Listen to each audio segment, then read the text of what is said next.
شبہ کا مقام ہر ایک، آج آپ کو ایک نقطے کی بات ریکارڈ کروا دوں پھر وہ ذہن سے نکل جائے گی، ابھی بڑے سے بڑے دہریے سے آپ پریشان ہو جائیں گے.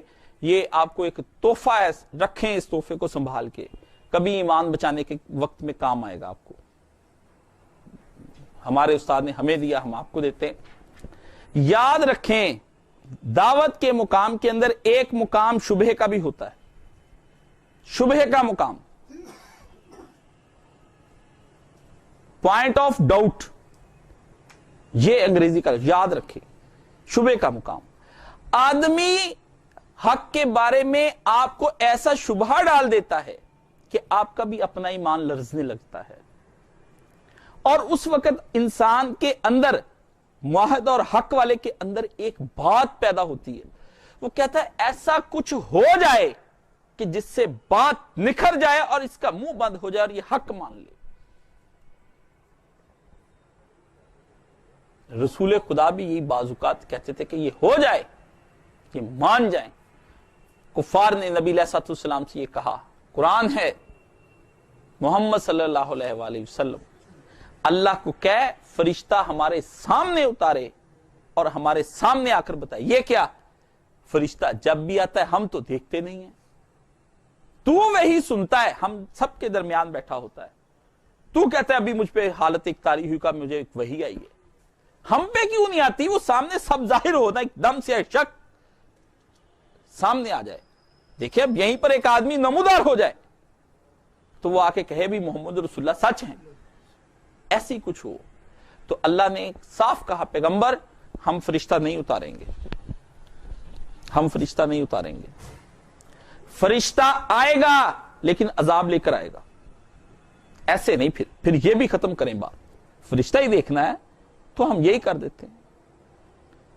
انہوں نے کہا ہم چاہتے ہیں کہ تیرے دائیں بائیں سونے کے پہاڑ ہوں، اور انہوں نے کہا اس طرح کا پیغمبر ہوتا ہے جس کے اپنے بھی گھر میں کوئی خادم نہیں، کھانا لانے دانے کر کے سودا صرف لانے کے لیے خود پھرتا ہے بازاروں میں. یہ سوال ہے قرآن میں کفار کا کہ یہ نبی ہوتا ہے جو بازاروں میں چلتے پھرتے یاکلون طعام اور کھانا بھی کھاتے ہیں؟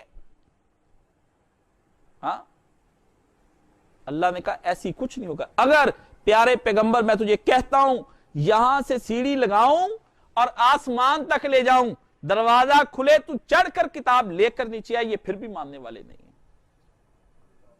یہ آپ ذہن میں رکھ لیں، یہ نقطہ لکھ لیں اپنے گھروں میں. اس پہ حق کی کیسی چیز ہے، انسان کا اضطراب یہ اس کی ضرورت ہے. واقعی اضطراب پیدا نہ ہو تو وہ بھی حق کی جانب نہیں ہے. اضطراب کا آنا فطری امر ہے، آپ کے اندر بے چینی پھیل جائے کہ کچھ ایسا کہہ دیں آج کاشف صاحب بات ختم ہو جائے. اللہ کہتا ہے ایسا تو نبیوں کے ساتھ نہیں کیا میں نے. ٹھیک ہے نا؟ اللہ نے کہا عذاب آئے گا.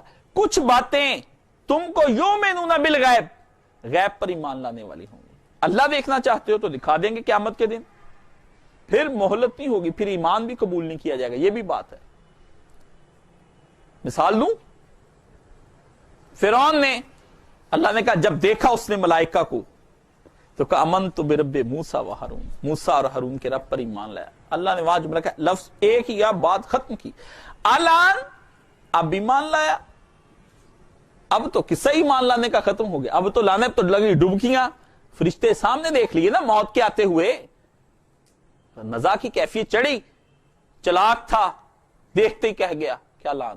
اس لیے غیر حق ماننے والے جب تک ایسی چیز نہ دیکھ لیں وہ اتنی دیر تک ڈیمانڈ کرتے ہیں، انسانوں کو ہلاتے رہتے ہیں.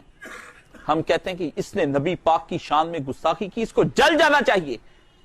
وہ نہیں جلتا، وہ سلمان رشدی ہے، وہ وہاں کھانے کھاتا ہے، پروٹوکول ہوتے ہیں، آکسفورڈ یونیورسٹی میں لیکچر دیتا ہے، اس کو بیماری بھی کوئی نہیں، یہ ٹھیک ٹھاک فٹ فاٹ ینگ اپنے آپ کو مینٹین رکھا ہوا ہے ان 60 ایئر اولڈ، لیکن لکنگ لائک اونلی جسٹ 32. یہ کیسے ممکن ہے؟ تو اس لیے اہل حق کو اس بات کو ذہن میں رکھ لینا چاہیے کہ یہ کام تو نبیوں کے ساتھ نہیں. اللہ نے کہا وَلَسْتَ عَلَيْهِمْ بِمُسَيْطِرٍ، قرآن یہ کہتا ہے پیغمبر تو دروغہ نہیں، بات سنا اور ہٹ جا پیچھے. نوٹس بورڈ پہ نوٹس لگ گیا، کالج کے سب لڑکوں کو جا کے خود دیکھنا پڑے گا کہ نوٹس بورڈ پر کون سی ٹرک آف ہوا ہے، ہاں کس کی ابھی فیس باقی رہتی ہے، ہاں کون فیل ہوا ہے کون پاس ہوا ہے یہ تم کو نوٹس بورڈ پہ خدا نہیں بھیجے گا تمہارے گھر میں.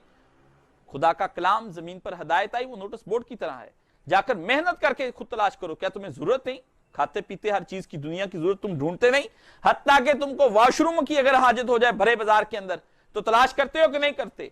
یعنی قضائے حاجت جس کو انسان چھپاتا ہے اس کے لیے بھی وہ بڑے بازار میں تلاش کرتا ہے کہ یہاں قریبی واش روم کوئی ہے ہمیں بتائیں. تو تم نے کبھی روح کی حاجت ہی نہیں سمجھی کہ مجھے ہدایت کی ضرورت ہے. اللہ اکبر. اس لیے یہ نقطہ آپ اپنے ذہن میں رکھ لیں کہ ایک چیز ایسی رہ جاتی ہے جس میں اہل حق تڑپتے رہ جاتے ہیں. اللہ نے کہا نا, وہاں قرآن نے کیا کہا؟ یؤمنون بالغیب ویقیمون الصلاۃ. پہلے ہی بات شروع, ذالک الکتاب لا ریب فیہ ھدی للمتقین الذین یؤمنون بالغیب, پہلے ہی شروع میں بات کی. اس لیے لوگ پوچھتے ہیں یؤمنون بالغیب کیوں لایا اللہ پہلے؟ اللہ نے کہا جو بیان ہونا ہے, جو ہم نے معاشی نظام دینا ہے, جو ہم نے اس میں عدالتی نظام پیش کرنا ہے, جو چیزیں ہم دے رہے ہیں اور تمہیں ہم جو وعدے کریں گے ان میں جو نفع کی باتیں ہو رہی ہیں کہ ہم جنت میں تم سے یہ کریں گے یہ کریں گے یہ کریں گے, یہ بات تم کو سمجھ لینی چاہیے کہ یہ یؤمنون بالغیب ہے. یہاں پر یہ نہیں کہ اس ہاتھ دے اور اس ہاتھ لے, یہ معاملہ نہیں اس دنیا کے اندر ہونا. یہ تو ہم نے کہا ہے, تمہیں ہمارے کہے پہ یقین کرنا پڑے گا. اللہ حق, اللہ حق ہے. تہجد کی دعا میں پیارے پیغمبر صلی اللہ علیہ وسلم کس دن پڑھوں گا, وَلِقَاؤُكَ حَقٌّ وَجَنَّتُ حَقٌّ, سب اللہ نے حق, اللہ تو سچا, تیرا دین سچا, جنت سچی, دوزخ سچی, تجھ سے ملنا سچا. وہ تہجد کے وقت پڑھنے والی دعا ہے. اس وقت بندہ جب پڑھتا ہے نا تو جسم پہ لرزہ طاری ہو جاتا ہے. وہ سارا جو ایمان ہے نا اس کی دہرائی کی جاتی ہے, وہ منہ سے آپ کے نکلواتا ہے, کہہ یہ بھی حق, یہ بھی حق, یہ بھی حق, دیکھی حق تم نے. پھر اللہ نے کہا نہیں, تو ہم کو سچا اتنا جان لے, اتنا اعتقاد ہم پہ رکھ لے کہ یہ ہم نے کہہ دیا یہ حق ہے. اس لیے یہ بات اپنے ذہن میں رکھیں کہ شبہ کا عنصر باقی رہتا ہے, یہ جاتا نہیں ہے, یہ ہلکا سا وہاں پہ موجود رہتا ہے. کس کے لیے؟ آزمائش کے لیے. کر سب کچھ سکتا ہے. ابھی کہے گا حضور صلی اللہ علیہ وسلم نے, ان کے کہنے پر اللہ نے پیغمبر کو بھی دکھائی یہ بات کہ حضور کی میں چاہت کو, ایک چاہت حضور کی میں پوری کروں, تاکہ پیغمبر یہ سوچے کہ اللہ تعالیٰ کیوں نہیں کرتا ایسے, کیوں نہیں اللہ فرشتہ اتار دیتا جب وہ مانگ رہے ہیں. اللہ نے کہا پیغمبر کو بھی شبہ نہ رہے. اللہ نے کہا پیغمبر یہ بات ہے, کیا ڈیمانڈ کر رہے؟ یا اللہ یہ مجھ سے کہتے ہیں کہ چاند کے 2 ٹکڑے کر کے دکھا دے. اللہ نے کہا لے چل سب کو مینا کے اندر, شہر کی آبادی کو چھوڑ, چل میدان مینا کے اندر. ہم نے وہ پہاڑی دیکھی جہاں رسول خدا کھڑے تھے, تو وہاں لے گئے. یہ 14ویں کا چاند, پہلی کا نہیں بھائی, دوسری کا بھی نہیں, نہ 23 کا نہ 22 کا, پورا چاند گول بنا ہوا. پیغارے پیغمبر نے مینا پہ کھڑے ہو کر دکھایا, لو. یہ لوگ کہتے اشارہ کچھ نہیں ہوا. حضور نے کہا لو دیکھو پھر اللہ کی طرف سے یہ چاند کے 2 ٹکڑے ہوئے, الگ الگ ہو گیا. ایک پہاڑی کی اس جانب چلا گیا, ایک پہاڑی کی اس جانب چلا گیا. پیارے پیغمبر نے کہا ابو جہل آنکھ مل کر دیکھ لے, جو مانگا تھا وہ تجھے عنایت کیا جا رہا ہے, جو مانگا تھا وہ عنایت کیا جا رہا ہے. تیرے کہنے پہ اجرام فلکی جو کبھی حرکت میں نہ تھے زمین میں ہم نے تبدیلی کر دی. تو صرف قدرت کا مشاہدہ کرتا ہے, قدرت دیکھ میرے رب کی, یہ تو عاجز مخلوقیں ہیں اس کی. دیکھا ابو جہل نے, بتاؤں کیا نکلا اس کے منہ سے؟ انہوں نے کہا محمد اتنا بڑا جادوگر تو بن گیا ہے, پہلے تو زمین پر جادو چلتا تھا, آسمانوں پہ بھی چلنے لگا. ہو اللہ نے پیغمبر کے دل کو تسلی دیتے ہوئے کہا دیکھ محمد, یہ تجھ سے فرشتے کا کہتے ہیں, تجھ سے کہتے ہیں ایک سیڑھی لگ جائے, پہاڑوں کا کہتے ہیں, دیکھ اب تو بھی اپنے ایمان کو مضبوط رکھ, تیرا رب تیرے ساتھ ہے. اس لیے میں نے یہ بات یہاں پر بات شبہ کے, میں نے شبہات پڑھا تو میرے ذہن میں کلک کر گیا اس وقت. یہ ہمارے استاد ریکارڈ اس لیے کروا دی کہ کل آنے والے وقت میں یہ سب کے سامنے آ جائے. زندگی کا کچھ بھروسہ نہیں ہوتا. اہل ایمان اپنے دل کو مضبوط رکھیں. بعض اوقات ہمارے اپنے ہی گھروں کے اندر اس قسم کا ہو جاتا ہے, بندہ کہتا ہے میں سچا ہوں, میرا باپ میری بات نہیں مان رہا, میں سچا ہوں میری بیوی نہیں مان رہی, میں سچا ہوں میرا بیٹا نہیں مان رہا, میں سچا ہوں میری ماں نہیں مانتی, میرے بہن نہیں مانتی, میرا بھائی نہیں مانتا, میرا یار نہیں مانتا جو میرے ساتھ چلتا پھرتا ہے, میں سچا ہوں. کہاں کمی رہ گئی؟